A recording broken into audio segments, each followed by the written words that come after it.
Welcome back to Vox Terra. Last show, we went over the Democratic debate and some great talking points that Bernie Sanders gave those of us who want to make the long-term survival of our species the political priority, which is the main purpose of this show. Some of Bernie's points helped us cut through what I call the media's underreporting and under-sensationalizing of environmental issues because of that power of the fossil fuel and petrochemical industries in the media and what I call the reckless elements of the business community. Today, I thought I would take a little bit of a lighter tact and do a movie review.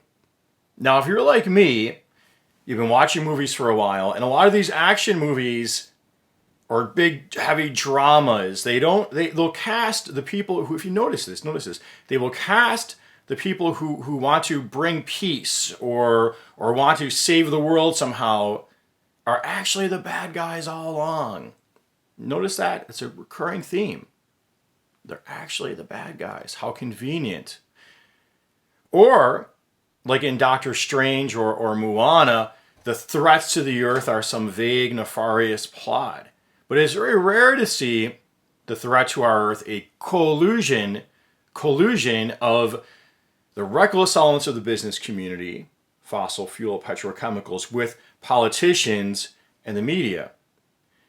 Except I saw recently one movie that actually did that.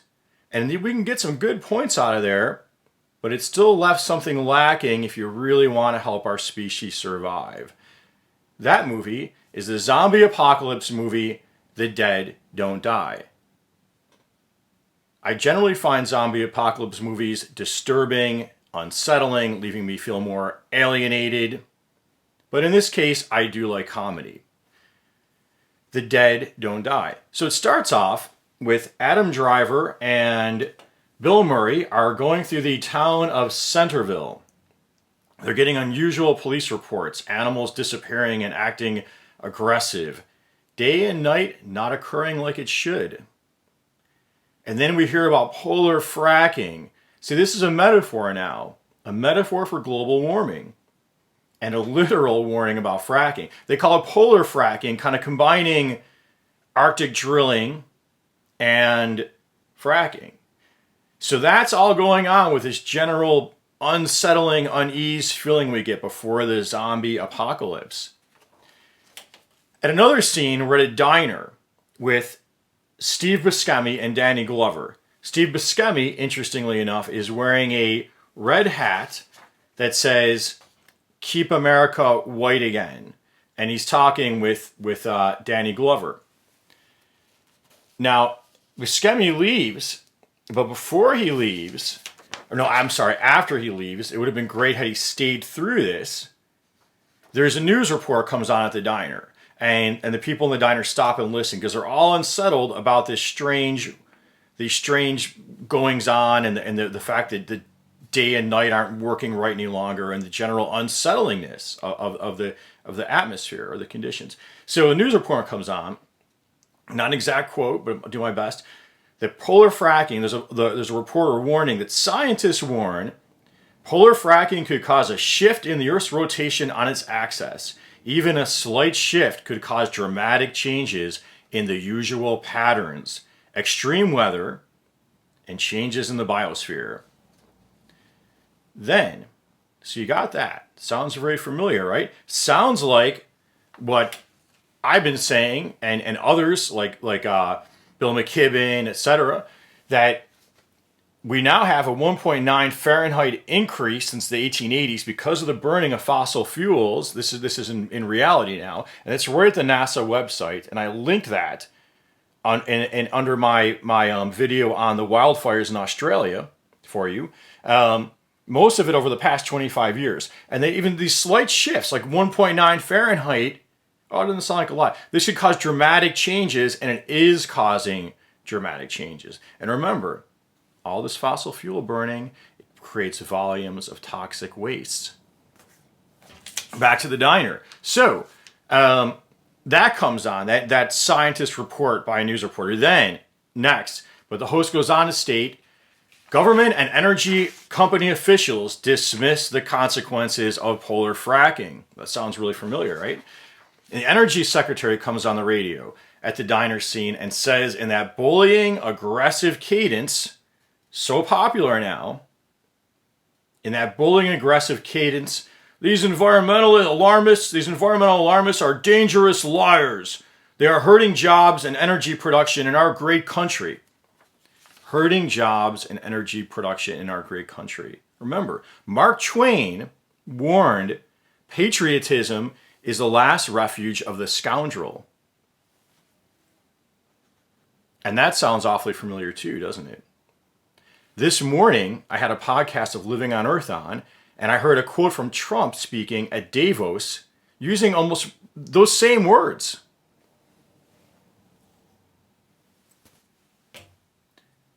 So I wonder, what if Buscemi had stayed to hear that news report? How would he have reacted with his Keep America White Again hat on, his red Keep America White Again hat on? Because he obviously feels that wherever he got that hat from, and it's a movie, that's on his side. Does he really realize, though, that what he's standing up for is polar fracking in the case of the zombie movie? So the host turns off the radio while the energy secretary is speaking, not wanting to hear this bullyish voice and not knowing what to believe.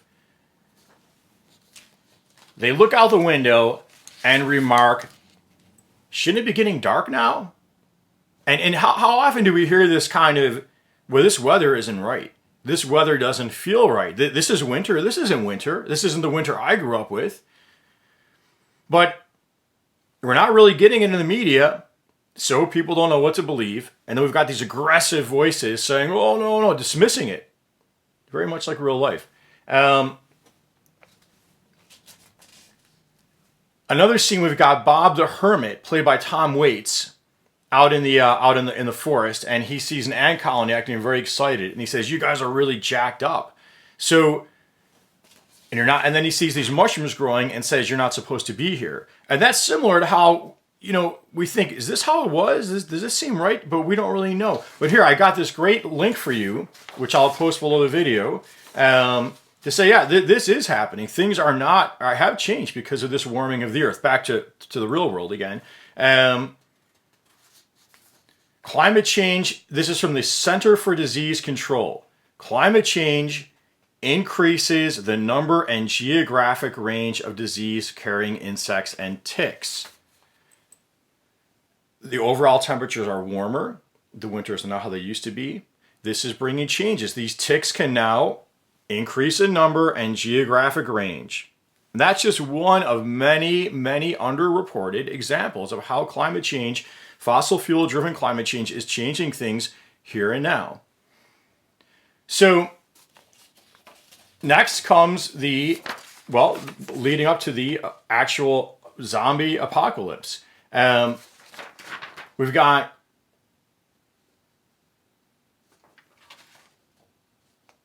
it happened. Okay, so in the movie they were warning how polar fracking could alter the Earth's tilt, and this will change everything.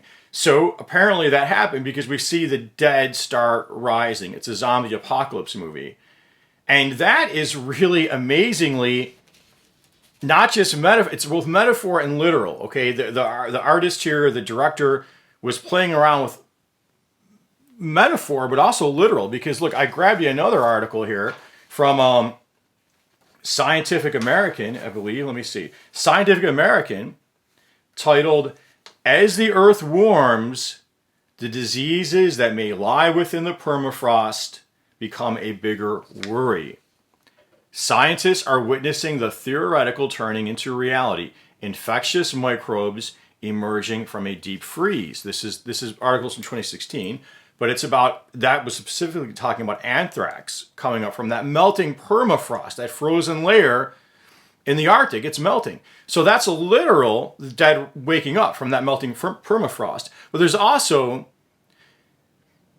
there's a metaphor too, because there is the melting permafrost is releasing methane. So we, quote unquote, have added tons of fossil fuels into the atmosphere, which are heat trapping gases. But now Mother Nature, if you want to call it that, is saying, okay, you guys want to keep heating this place up, let's heat it up. So that melting permafrost is releasing more greenhouse or heat trapping gases. And that puts us at risk for what we can call dire feedback loops. So remember that term if you're an activist. Dire feedback loops getting set in. Consequences like the Gulf Stream getting shut down, or the jet stream, which is getting sluggish. Well, that would just change everything. So now here comes the spoiler. I will hold up this stuffed animal here to represent spoiler. Okay, so I'm going to start on the spoiler part. Okay, spoiler. So the zombie apocalypse kicks in now, and you've got Adam Driver and Bill Murray, the two police officers of the town, and they're now on patrol trying to deal with this situation. There's another character played by Tilda Swinton, and she plays a mortician. Now I'm in spoiler land here. That's why I got the stuffed animal, a spoiler. So Tilda Swinton, turns out she's a space alien. And that's a metaphor for how a lot of people are hoping, they're either fearing the space alien business or they're hoping they're going to come help us out. Well, Tilda Swinton, in the heat of this zombie apocalypse, just gets out and gets sucked away by a UFO and disappears, leaving Bill Murray and Adam Driver to battle the zombies alone.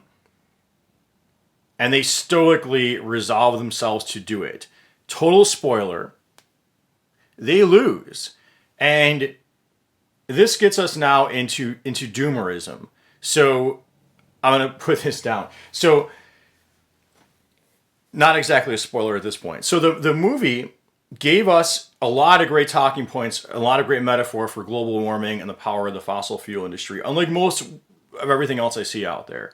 But then by leaving us with, spoiler, okay, Adam Driver and Bill Murray just battling alone and losing, and presumably the Earth succumbing to zombies, that could lead to doomerism. Like, I myself felt kind of depressed and unsettled at the end of it. Famous climate activist Naomi Klein warns about doomerism. She puts it up there with climate deniers. You've got that. Then you've got dismissers, like, oh, it's not a big deal. Or you've got, like, what I call deflectors, which is blaming on anything, climate change is real, but blaming on anything other than fossil fuels. And then Naomi Klein adds in doomers, because it's another way that we don't act. So I hope you found today's show helpful. Please subscribe. Please click the notification so you know when I'm putting another show up. Please share these videos if you find them helpful. Please check out the links I post below the videos. And until next time, peace be... Oh, comment. Please offer sincere constructive criticism is always welcome. And until next time, peace be with you.